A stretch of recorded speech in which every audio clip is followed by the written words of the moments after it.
Hello, everyone. Welcome back to episode 4 of the Right Angle Podcast. I'm Ewan Petty, And I'm Timothy Carasalis. and today we have a couple very interesting topics to discuss. So today we actually have two main topics. We're going to be talking about Gerald Jay Jones. He's actually running for Attorney General in Virginia. It's a very interesting topic that we believe that you will hopefully enjoy.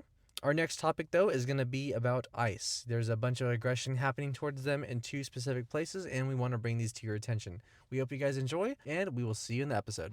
I want to be remembered for courage for my faith. That would be the most important thing is my faith. So, the Attorney General of Virginia. What is this job? Obviously, Gerald Jay Jones is running for this, and there's a bunch of controversy surrounding it. But let's find out what the Attorney General of Virginia actually does. So, what this job is that he basically serves as the state's chief legal advisor. His responsibilities might include interpreting laws and advising the governor, representing Virginia in civil and criminal cases, and defending the state in lawsuits. The most basic explanation of it is that he's a lawyer for the state. He has to give them his opinions. He has to make sure that he's giving good legal advice, because if you have an incompetent person in this place, it's going to be a nightmare for everybody. You're going to get wrong facts, you're going to get things wrong, and you also want someone who's ethical. If you have someone who's giving bad decisions and giving it based on opinions, or maybe he's letting things slide because, he's getting a $50 here, $50 there, it's a whole problem.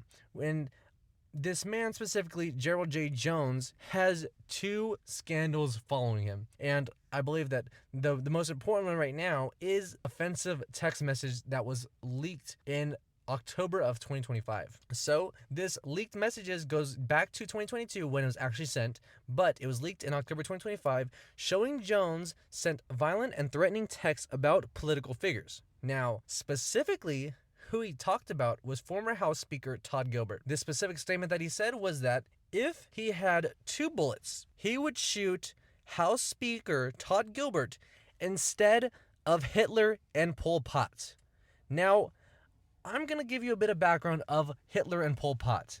Pol Pot is responsible for almost 2 million deaths around that area. Hitler is responsible for about 17 million deaths. Let me remind you, House Speaker Todd Gilbert has killed no one. It's insane that he is saying that Todd Gilbert is worthy of death compared to these people. First off, it's an insane statement to say that someone's worthy of death. But over these two people who have been murderers, it's crazy. Now, not only that, he decided to make disturbing remarks also about Gilbert's family, speaking outrage and accusations of promoting political violence. And that's the whole reason of this, political violence. He's spreading a type of evil in America that should not be. It's one thing to say that someone deserves death, but it's another to say that he's comparable to these people in life that have committed countless other deaths for other people. Or even saying that his family and kids deserve death when they haven't even done anything. So, but did you also know that recently in 2021 he was convicted of going 46 miles over the speed limit, which is reckless driving in Virginia? But what sentence did he get? Instead of prison time, like a lot of other people would have got, he got sentenced to 1,000 hours of community service, about of which half he did about for the NAACP, but he did the other 500 for his own political action committee. Like, how is that ethical? But if we want to talk more about the ethics regarding this, guess who signed off and told the judge that he committed that he did the hours? His former chief of staff. Like, how is that ethical? Yet this is the guy that the Virginia Democrats, and this is the guy that wants to be Virginia's next attorney general. Like, how does that make sense? How is that ethical for someone who's supposed to be the top law enforcement officer in the state? And truly, this guy is just surrounded by scandals. I mean, think about it. 500 hours of community service to help yourself? What community is he supporting? His own lifestyle? That's insane. You can't see 500 hours, sign off on that, and say, yeah, well, he did it for himself, but that's fine. What? What are we talking about? That's insane. You have to be blind or be seeing some other different case. The judge must have had something else on his table, because it wasn't this case. It really wasn't. This is 46 miles we're talking about. That's enough to kill someone. There is so many times where reckless drivers, drunk drivers, and other situations have caused deaths to other people. And why? Why? To get home faster? Because you because you want to get home a few minutes early. It's insane. And so this man has a bunch of controversy surrounding him, and specifically Democrats have decided to remain silent. They haven't talked about it. They've decided to just ignore it. And actually, in a sense, some of them actually distance themselves, and they've tried removing themselves from the situation, from this man. But surprisingly, they have not called for Tim to withdraw. People such as Democrat gubernatorial candidate Abigail Spanberger and numerous other Virginia Democrats, such as Mark Warren, they've called for him. They've said that his comments wrong, but they're refusing to back down. Even Senator Warren gave him money for his campaign, among other things. Yet these are the people that are wanting to run and become officers and officials in their state, yet they can't back down. They can't ask for a different for Mr. Jones to step down and be replaced by another candidate, even though he's made some of the most insane and crazy statements. I mean, realistically, this is just political suicide for Democrats. I honestly feel bad for them. They're letting this man run for what? He's not capable of being the attorney general. Especially considering how close Virginia elections have been recently. Definitely. And they're just going to end up splitting the votes and standing this guy up so he could fail. Not only is that wrong for him, I mean, let's at least have some respect for him. The fact that he's a human. I mean, he's not going to have respect for himself and not going to defend himself. I mean, he had a statement earlier trying to apologize for what he did in the past, but he didn't go out of the race. I'd at least have some respect for myself and say, maybe I did do wrong. Maybe this isn't my time. But apparently he doesn't believe that that's the right thing to do in the situation, so he's still running. He's still going, and he's trying to win this. I guess we'll have to see in November. And we'll have to see what's going to happen, because the Democrats aren't saying that he should stop, and the people are hopefully going to see what he's doing, and hopefully not vote for him, because he's not capable. He's not capable in any sense of... Or fit. Not fit. 100% not fit. He does not have the makeup. He doesn't have anything for this. And so hopefully those in Virginia can see this man needs help. He needs someone to get him out, because it's not his time.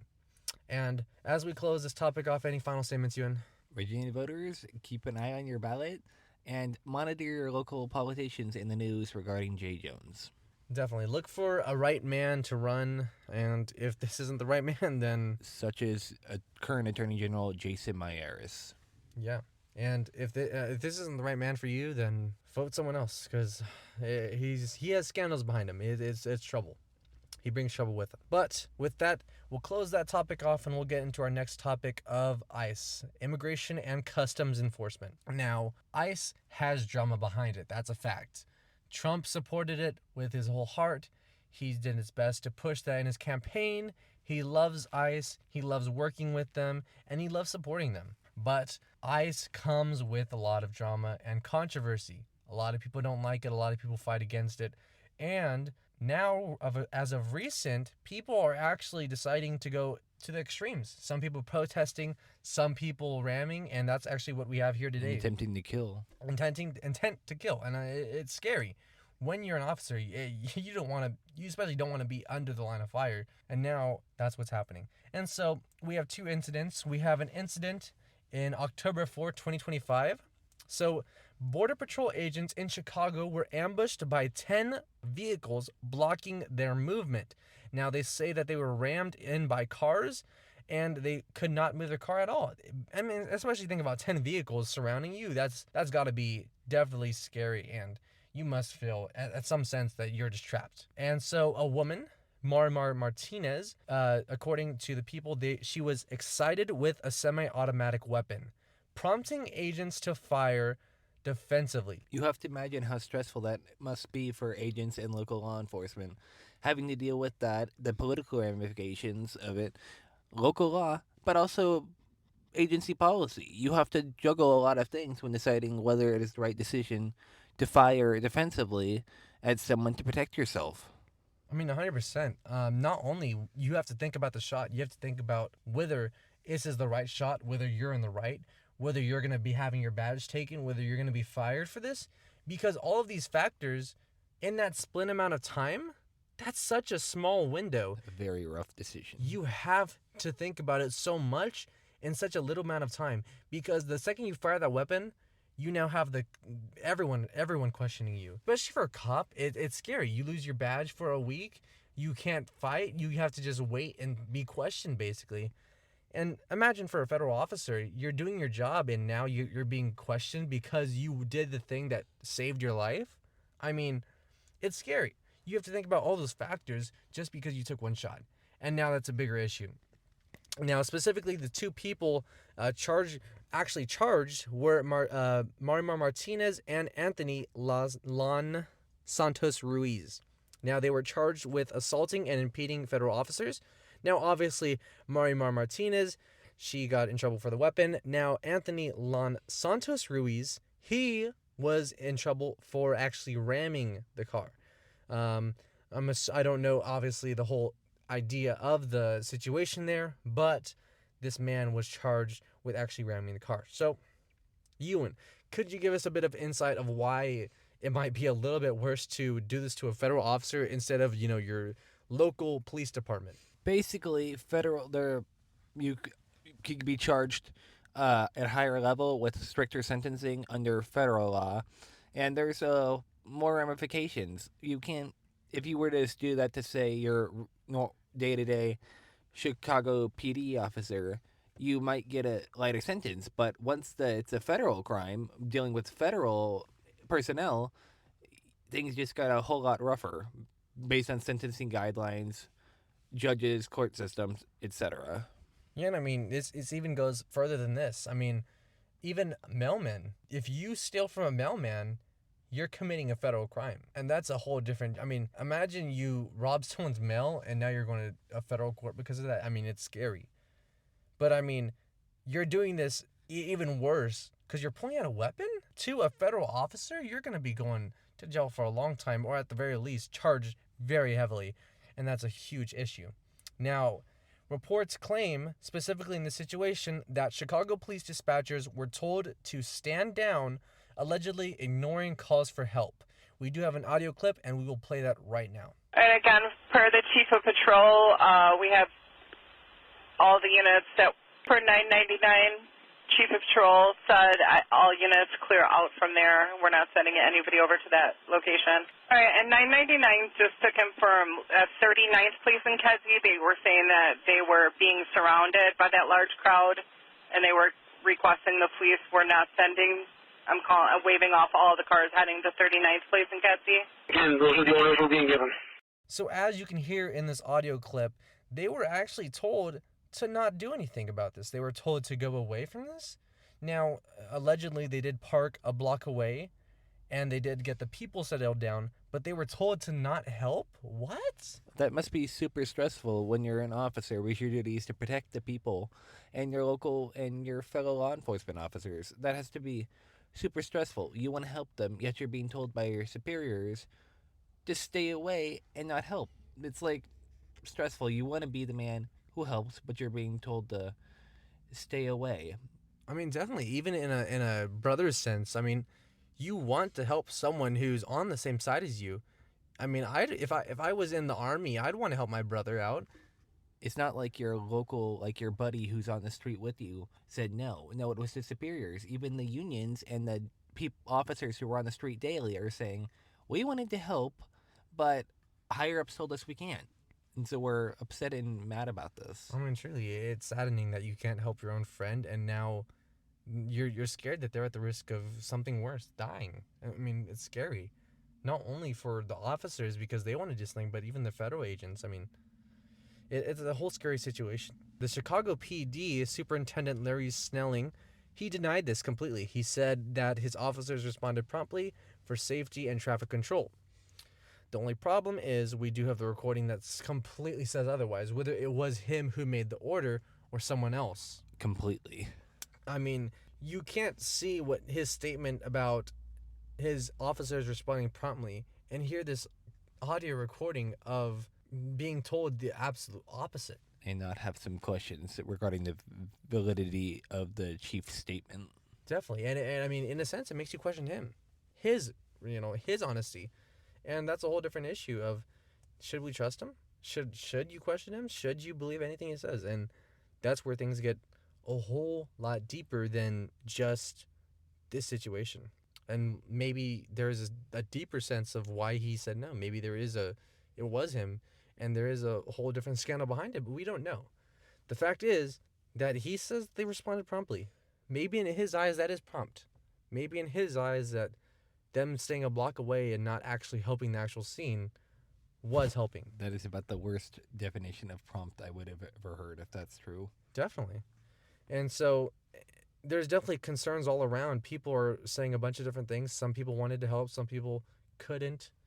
And everyone's outraged. Everyone. This is even a bigger issue than just Chicago. It kind of opens our eyes to this is a terrorism threat. You know, we hear about riots, we hear about problems in protests, and we hear about fights, gun violence. All of that is a terrorism threat. Either it's domestic or actually outside. We're letting people through the border by the truckloads. We are having weak spots on the border that shouldn't be there. There's some spots in the border that are just known for letting more immigrants in than others. And we have to wonder, where are they coming from? Who are we letting in? Places like Colombia or Venezuela. Just a reference or an example we could give of issues with foreign illegal criminals in our country could be the apartment takeover in Aurora, Colorado by the Tren de Aragua Venezuelan gang members. The shooting, among everything else that has happened, is just terrible regarding everything that has happened due to the illegal criminals going over our border. Definitely. And you just have to kind of check, who are we letting in? Why did we let them in?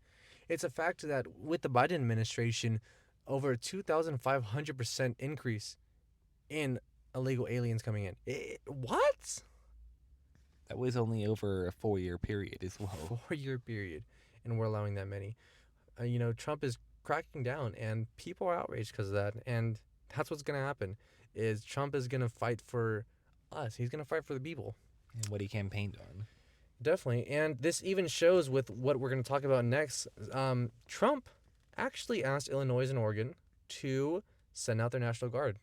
He told them that what I'm seeing is that you guys are in a lot of trouble, so let's fix it. Send out your National Guard. And they said, no, we're not going to do that. So Trump said, Texas, we need you to send out your National Guard to go help these silly states. But so Texas said, sure, we'll do it. But the state of Oregon sued and got a stay, or what the term is, preventing Trump from deploying any National Guard to Oregon or in Portland, whether it be Alabama, Texas, or Florida. But on the other hand, Illinois was not able to get that relief, or that at least that's how they see it. And thus, Texas is now on the boots on the ground in Chicago. Not Illinois' National Guard, but apparently Texas cares more about the people of Chicago and Illinois than their own governor and mayor in Illinois. And it truly makes you think, why is Texas having to fill in the gap because Illinois and Oregon can't? Is that even logical? That two states can't do their job and so someone else does? What? This is basic 101 work of how to run a nation. Maybe you should protect it. Maybe you should care about your people. And maybe you should do what it takes to make sure you're safe and your people are safe. This isn't just about the governors and just about the politicians. This is about the people. This is affecting the people. It's not safe there. What do you do when it's not safe? You have to leave. You have to get out. You have to call for help. And they're not doing that. And instead, people are having to force help down their throat in the form of Trump. Instead, and we'll keep having days in Chicago or weekends with 25 killed and 4 wounded. That just seems to be like common. And no, 25 wounded, I'm sorry, and 4 killed. That just seems to be like common statistics that you hear out of Chicago now. That shouldn't be normal. 100%. And so that's why we ended up with Illinois. Now, they tried to do their whole, obviously, Illinois tried doing their suit to stop this, and it didn't work. Oregon, they did their suit, and it worked. There's lawsuits going all around to prevent this. I mean, Illinois is trying to say that they have to get they want the lawsuit to be rejected. And Oregon is saying that their laws should stay in place so that Trump can't come in. And that's, it's issued. But of course, the administration is appealing the decision out of Oregon. Definitely. And I mean, It's drama out there. It's crazy. It's scary to think that you're not safe in your own home. It's a joke. It's honestly just a joke. And so both Illinois and Oregon made statements that what Trump does was politically motivated. Now, that in itself is just a complete joke. We've been knowing what Trump stood for since day one. He's been an open book. It's what he campaigned on. It's not like he woke up one morning and said, I think I want to deploy ICE today. No, he was quite open book about it during his campaign and before that, even when he wasn't officially running yet. Yeah, even before 2016, before he was even an actual candidate, an actual president, he was saying that we need to stop terrorism. We need to stop letting immigrants through the border because it possibly does make us unsafe. And now countries are abusing this like our foreign enemies. They're using this border to get through. And Trump is the only one with sense to say maybe we should not let them through. It's a safety issue. It's a safety issue to everyone. We should all be in fear in a sense of who is in our country. This is our country. We live here. Why are we not worried about who's here? It's got to be at least a little worrying who we're letting in. I don't think anyone in the U.S. wants to see this U.S. turn into modern day Colombia or the other states that are just completely taken over by crime. 100%. And, as much as there's drama and heartache going on in Illinois and Oregon, we do hope that they get a swift resolution. As of now, it's looking bad. It's looking horrible. But we do hope that everyone there is safe. We don't want anyone to come to harm. We want everyone to be safe out there. And we want everything to be fixed. We want everyone to be safe there. Even here, even in California, we want to be safe here. We want to know that we can sleep safe at night without wondering who's in our backyard. Most definitely. And with that, that's going to be it for the Right Angle Podcast episode 4. We do hope you guys enjoyed, and we will see you guys in the next one. Have a great day, and goodbye.